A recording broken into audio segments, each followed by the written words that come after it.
go. I think we finally got it. Something like that. It might fall down, but we're going to try it.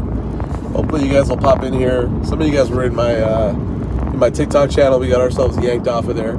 So pop it on here just to finish off the conversation. We're having a conversation about Andrew Tate and Kanye West. And I was mentioning how, like, why do these people's opinions matter, right?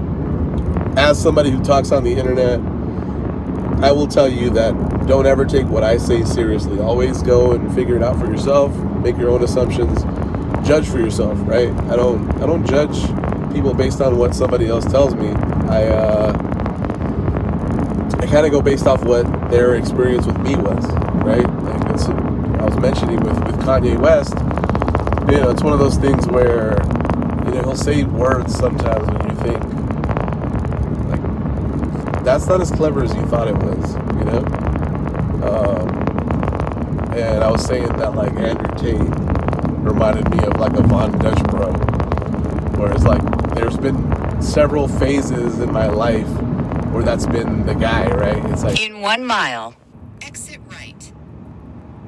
1 mile, for 5 South. For instance, it was the Von Dutch bros, and then after that, it was the Affliction bros, right? And then after the Affliction bros, it was who came after the Affliction bros? But it's like the same prototype, It's like the first time I saw Andrew Tate, he was like rocking glasses and like saying like, "Oh, here's the thing. I don't care what." In 1/4 mile, like, exit right. This guy like takes himself so seriously, huh? He's like, "Look, I'm winning." I'm like, "All right, dude." I don't know how much I believe somebody's telling me that they're winning, Exit right. Very, very skeptical. I've seen a lot of people sell shit. I've seen a lot of people be salesmen. I love salesmen. I think they have great pitches. I think they're amazing. They have an amazing command of the English language to be able to tell people what it is that they need and make it available for them. With that said, I don't think you should buy everything everyone is trying to sell you. If they give you value and they give you like a good reason, and you look at your situation and go, "Hey, this makes sense for me. I need this." Buy it, right? By all means, like don't not buy things, right? But know what you're buying. What is that old saying? Like, buyer beware, right? Buyer beware. Like, you're gonna buy that. That's cool. Hey, there's a lot of bad things that have come out about that product, but if you want to buy it, I'm not gonna stop you. You go ahead, rock it. Buy it yourself. So a lot of people kind of stand by Andrew Tate. I feel like Andrew Tate is a remedy to a symptom. For instance, when I was growing up, the guy that I would listen to was Tom Likas, right? After Tom Likas, it was my mentor when I started working in my career. Then it was my financial advisor.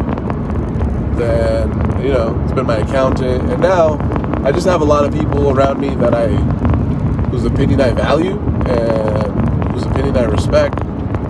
And those are the people that I listen to. If they say something that resonates with me and makes me feel like, oh, hey, that guy makes a lot of sense, I'll listen to them.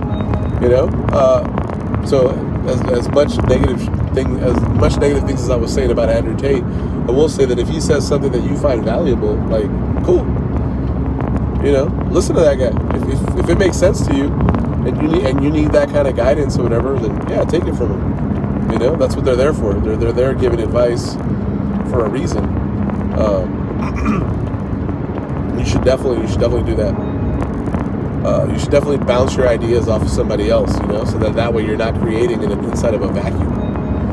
And the same goes for, we were talking finances earlier. I was telling people about dollar cost averaging into products that you like and trust, right? Like, I use Verizon. Verizon is the carrier that I use for cell phone. And if I told you the reason, you'd be like, wow, that's so stupid. Why is that the reason why you use a cell phone company?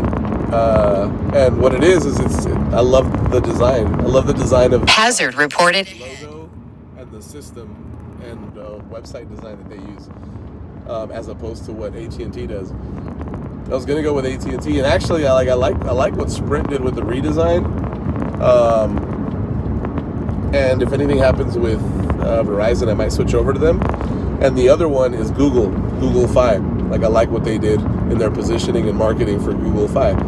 So lately, I've been considering getting a second line for business purposes, and I might be doing that on Google Fi, just because of the capabilities of being able to stream on YouTube and all that.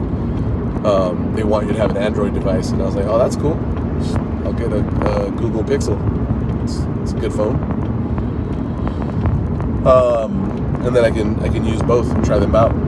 So, I don't want to sit here and tell you that I'm an authority, right? It's like, no, don't listen to an authority that you don't know. Like, you guys don't know me. I could be a scumbag for all you know. But if you guys do value my opinion, like, here's my opinion. But it's just that. It is my opinion. Same thing with Andrew Tate. He's just giving you his opinion. That's how he sees the world. Cool. But it isn't like we're not all going to agree on that. I mean, I would say that he's probably somebody I'd probably hang out with, or that mindset is somebody I'd probably hang out with. But I don't think that's the end all be all. I don't think I have to be like him, or I don't think you should be like him. I think that's what makes friend groups interesting, is that we have so many different characters in it, Some of you guys didn't realize this, but like the last time I was out in TJ, I bumped into a buddy of mine. He was celebrating him getting his girlfriend pregnant, which I was like, it's crazy that you're celebrating it down here, dude. And he's like, shut up, I'm not gonna do nothing. Sure you're not.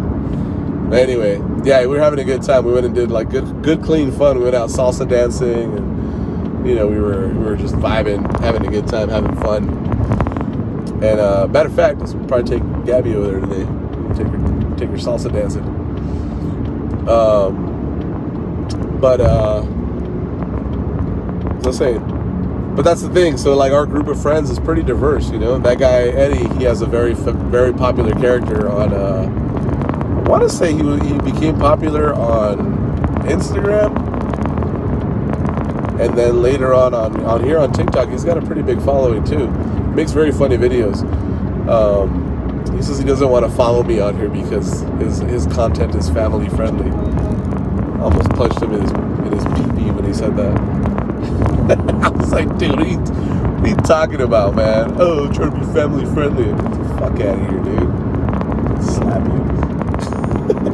I was like, oh, so I'm the bad boy? I'm the bad boy of the group? Fucking idiots. So funny. Anyway, I mean, idiots in the best way possible. He's a good friend of mine. But like I was saying,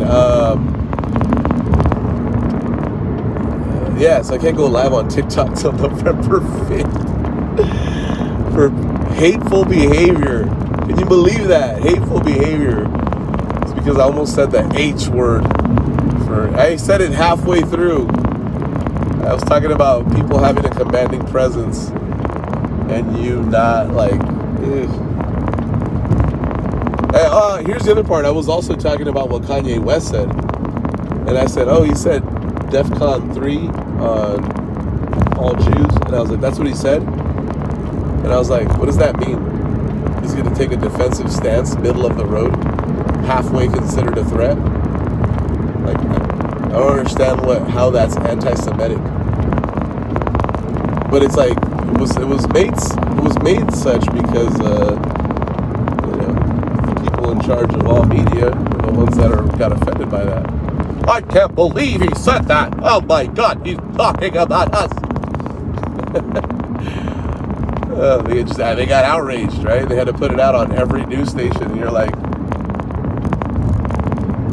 sounds like he has a point there from this reaction we're getting here. It's on every news network, media outlet.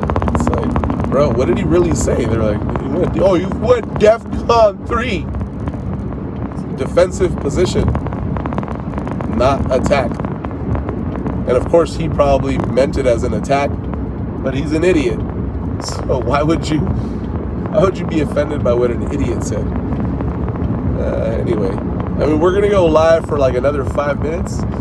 Just about getting ready to hit the border. On our way to Tijuana. Thankfully, I think the YouTube channel's working.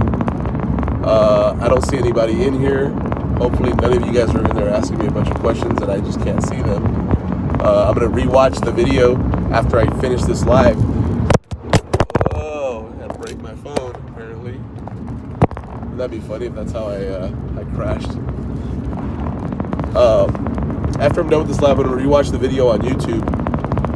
And I'm going to check and see if you guys were making comments and I couldn't see them. Because if this doesn't work, then I'm just going to have to do it directly on YouTube. But hopefully we got 50 subscribers so I can just go straight from the YouTube app and not have to do this this little switch. I guess I'll end now. It's a test. I just wanted to make sure that I could go live on YouTube. And I'll see you guys later.